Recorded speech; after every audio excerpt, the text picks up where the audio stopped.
On the last day, we were talking about the Thor hindrances, that is Tina Midda, Sloth and Turtle. And we talked about the characteristics, function, manifestation of the Tina, the sloth. Today we are going to talk about the characteristics, function, and the manifestation and the proximate cause of the both Thina and the Midda. And we will talk mostly about the Thina Midda and the example given by the Buddha in the text. What is the comparison of the Thina and Midda? And we will also talk about how to fight with Thina Midda, how to subside, how to dominate, how to dispel the Thina Midda, because the third, the Arya Vasa we are talking about is to abandon the hindrances. So we will also discuss how to abandon the Thina Midda. Those are the two different mentalities. That is why we are talking about the characteristics and the function and the manifestation of Thina and Midda separately. And last time we talked the nature of the Thina is as the mental factor which does not want to apply the energy, and its function is to dominate the energy. And as the mind is and the mentalities are dominated by the Thina, so when the energy is dominated by the Thina, the mind, the mentalities are slackening, moving backward, withdrawing, so getting inferior. That is what we talked about the Thina, the sloth, last time. To move on, we move on to the Midda, the turtle. The Midda has the nature. The nature of the Midda is the state of mind which is not workable, which is not flexible, which is not ready for the development, which is not ready for the development. So not being flexible, not being workable, not being ready for the development of the mind. That state of the mind is the Midda, the turtle.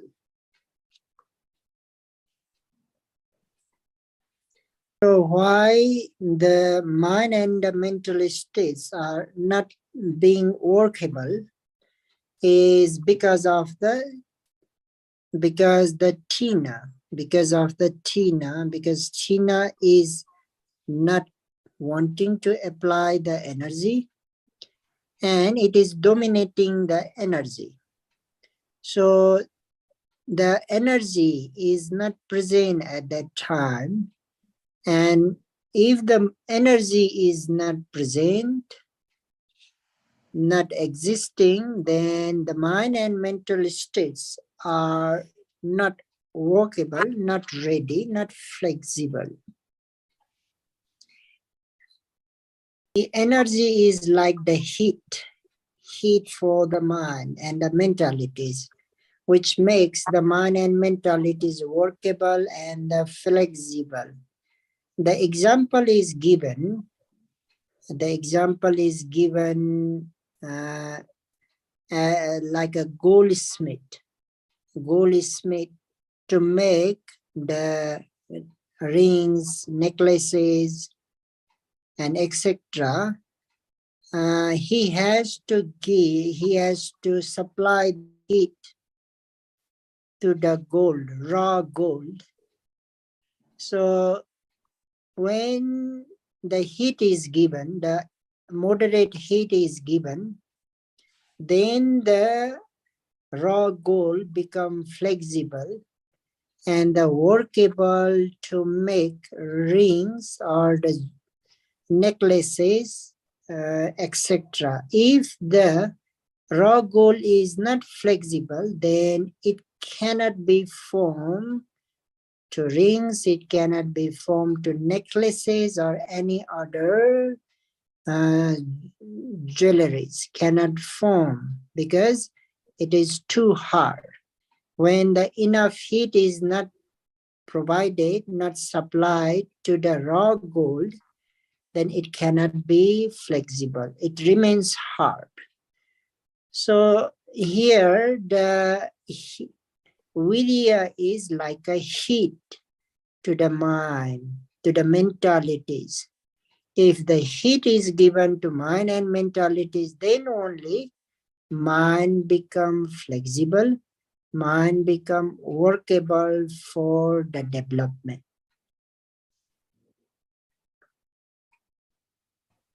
In this way, the Tina, which is because of which energy is being dominated, energy is not present at that time, and because of lack of energy, the mind and mentalities are not fit and fine, not workable, not ready for the development of the mind. So that state is called the midda. That kind of mentality is called the midda. So this is also why Tina and midda can be hardly separated.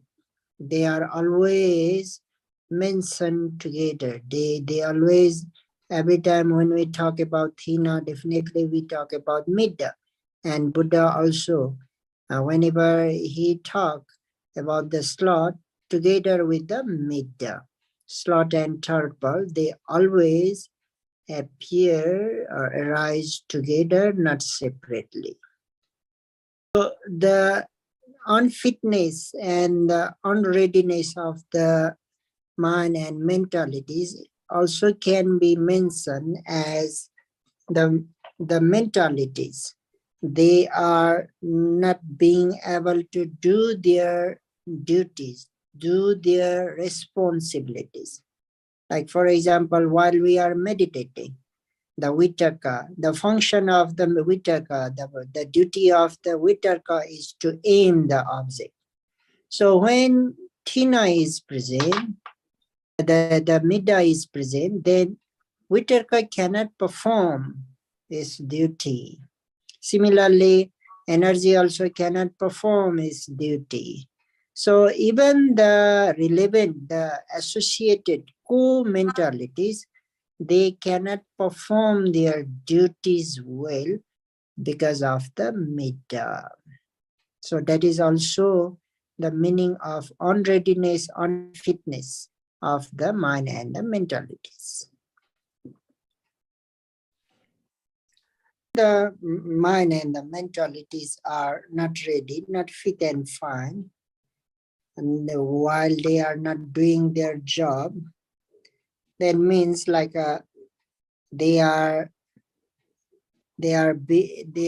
like a frozen, like a mind and mentalities are frozen, not being able to do their duties. So that is the function of the midda. Freezing the co-mentalities, freezing the associated mind and mentalities is the function of the midda, the tharpal. Our mind and mentalities become like frozen and frozen, not being able to do anything. It is quite obvious when, especially when we are meditating, when sloth and turtle is there, we cannot perform anything. We cannot do anything like the mind and mentalities have been frozen. So that is the function of the metaturple.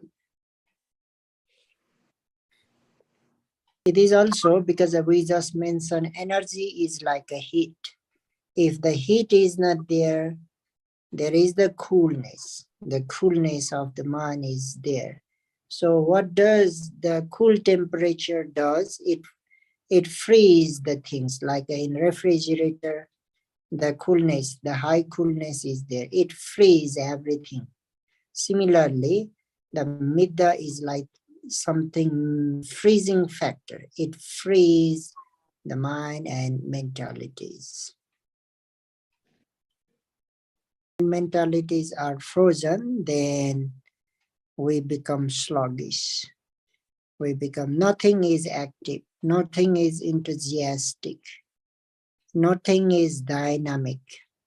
The sluggish is there,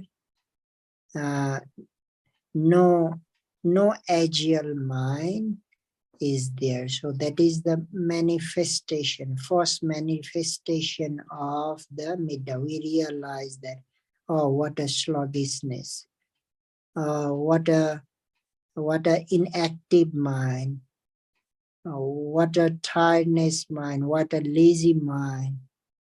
That is the manifestation of the midda. The sluggishness is there. On active mind and mentalities are there, and also mind and mentalities are not performing their duties. So slowly we become sleepy. So sleepiness is the another manifestation of the midda.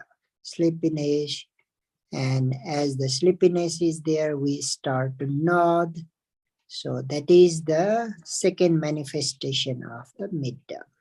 Why we fall asleep while doing practicing meditation, and that is why we nod while practicing meditation. So due to the slot and turple, sometimes we nod, we sleep, we fall asleep.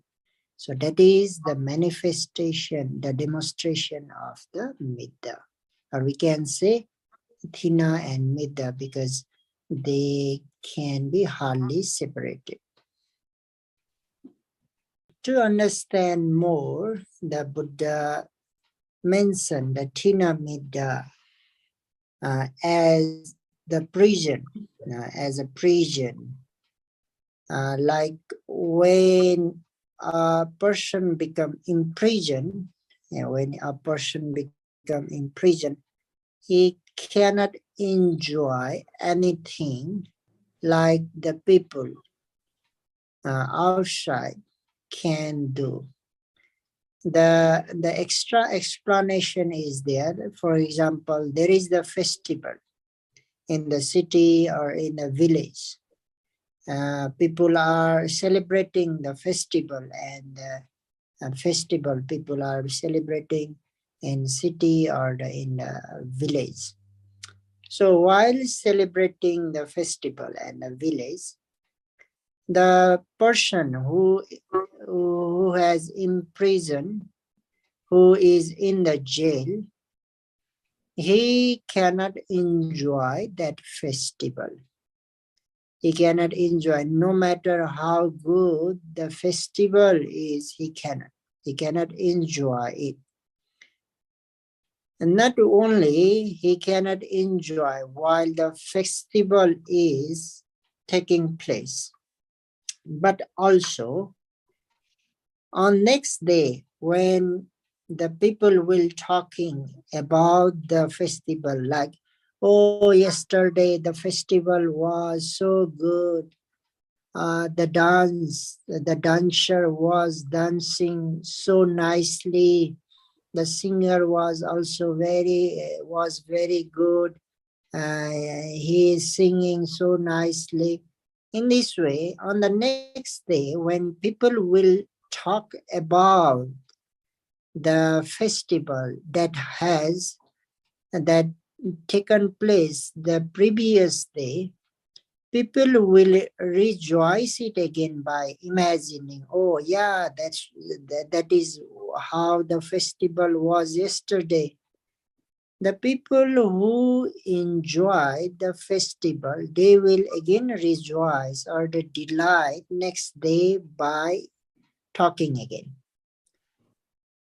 But the person who was in the jail, if next day he released and if people talk with him about the festival, like how the singing was good, how the dancing was good, how the drama was good, in this way, if somebody talk to him, he cannot enjoy it, he cannot delight, even he cannot imagine how good it was. So similarly, when the Tina Midda is there, while Tina Midda is present, at that time also yogi or the meditator cannot enjoy the goodness of the Dhamma. And after that also, if the people, the other meditators talk about the Dhamma, again he cannot enjoy. So that is why Buddha mentioned the Tinamida as the jail or the prison. We can talk in the next way also. For example, while listening the talk, one of the listener is falling asleep or nodding or having sloth and torpor.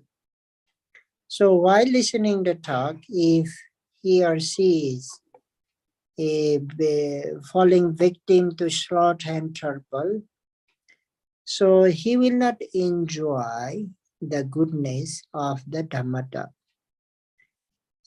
By listening the talk, he cannot develop the rapture, because sometimes when we listen the talk by understanding, when we understand much, sometimes the rapture develops. And after the talk, also people, the listeners will talking about the talk, how good was the talk, like how he or she understood the talk, how he or she rejoiced the talk. In that way, other listeners will be talking about the Dhammatak. But the person who was nodding, who was falling asleep during the talk, if somebody talk with him about the Dhammatak, he will not understand and he will not rejoice. Why? Because he was, or he or she was, falling asleep or having sloth and torpor while the listening the talk. So this is how the Tinamita is like a prison or the jail, which does not let us to enjoy the essence of the goodness of the Dhamma. Imagine the condition or the situation when we are having sloth and torpor, or when we are nodding during the practice. When we recollect that situation, at the time we are knowing nothing. It's like a blank situation. We cannot express or we cannot explain that situation, what we are knowing at that time, what we are enjoying, what we are having. We cannot express or explain anything on at that time what is happening. So I think everyone has have the experiences about the Tinamida. Proximate cause of both the Thina and Midda, sloth and torpor, is the lack of the accurate aiming mind. that is the proximate, the nearest cause of arising the slot hand turple. To aim accurately the object, then it is likely to arise the slot hand turple. This is the nearest cause. And of course, there are other reasons like the lack of the energy is also, when we fail to apply the energy, that is also the cause to arise the thina middha, because we have already mentioned if energy is not there, because it is dominated by the slot, the thina. The slot function to dominate, or it does its job to dominate the energy. If energy is not there, it is probably more possibility to arise the thina and the middha. So not applying energy and not being active, not being enthusiastic, not being dynamic is the another reason to arise the slot and turtle. Why do we fail to apply the energy is because we are unknown. We are unknown of the immediate benefit of the mindfulness. We are unknown immediate benefits of the energy. If we were well known, if we were well known about the immediate benefits of the mindfulness, immediate benefits of the energy, we wouldn't be fail to apply the energy. Theoretically, we may know, but practically, we are not knowing. Who knows well, he or she is doing his best to apply the energy so that he is always dominating the slot and turtle. Dominate the slot and turtle, we have to aim accurately. We have to aim accurately to the meditative object. If it is rising and falling, we have to aim accurately. If it is the movements of the leg, we have to direct our mind accurately. If the different sensations on the different parts of the body, then we have to aim accurately. So if we are aiming accurately, then no chance to arise the slot and turtle, because we have already mentioned why slot and turtle is arising, because the lack of the accurate aiming mind. The aiming mind is the jhanic factor, one of the jhanic factors. So the thina middha and the vitakka, the jhanic factor is directly opposite to each other. If vitakka is present, then no chance to arise the thina middha. The vitakka burns up, dries up the thina middha, or vitakka dominates the thina middha. Contracts, thina middha contract the mind. When thina middha is there, it is the mind and the mentalities are not blooming. So the vitakka, it blossoms the mind. It blossoms the mind. So contracted state of the mind and mentalities, and the blossom state of the mind and mentalities, they are directly opposite. So thina middha contracts, while vitakka, the aiming mind, blossoms the mind. In the morning, when the sunlight hits the buds of the flower, the buds blossom. Similarly, when vitakka hits the mind, or when vitakka is present in that way, in similar way, the mind and mentalities blossom. In another way, we can say that the vitarka refreshes the mind. It keeps the mind and mentalities fresh and agile, active, whereas the thinamida does not. We keep applying, if we keep aiming the object regularly and continuously, we become skillful to aim the object. Actually, at the beginning of the practice, mostly we fall victim to the thinamida, sloth and torpor, because we are not yet skillful and proficient to aim accurately. So that's why sometimes we miss to aim the object. We miss the object to aim accurately.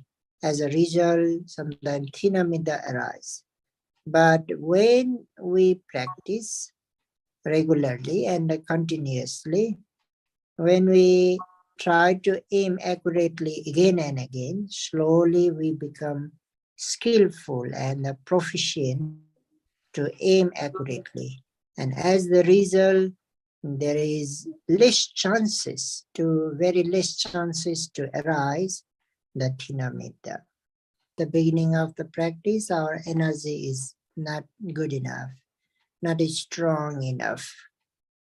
But anyhow, with a great desire to develop the strong energy, if we keep trying, the energy also become very strong. Amazingly, astonishing energy develops. So always mind becomes very active, very energetic, dynamic, always enthusiastic. So lazy mind hardly arises. There is no room for the lazy mind, and there is no chance to arise sloth and torpor again. That is why when sloth and torpor is there while practicing meditation, or while the sloth and torpor is about to arise, what we do sometimes is we increase the number of the object to make our mind so active, so energetic, and to activate the aiming mind also. Like for example, if we are noting rising and falling two objects, while noting two objects, if Thina and Midda is about to arise, by applying extra energy to note the Thina Midda, to overcome the Thina Midda, if still not working, still not effective, then what we do is we increase the number of the object, like rising, knowing, falling, knowing, or maybe rising, falling, sitting, touching. This is what we are activating the mind, or making the mind more energetic, more busy. And at the same time, we are aiming the more objects. Like from two objects to could be three objects or four objects. So at the same time, the aiming mind also become very active, very alert. So we are activating the aiming mind and the energy at that time. And by activating the energy and the aiming mind, we are trying to dominate the Thina Midda. And it really helps. It really helps to dominate the Thina Midda when Thina Midda is about to arise. That's why knowing the Thina Midda as a jail or the prison, because nobody want to be in prison, or nobody wants to go to jail.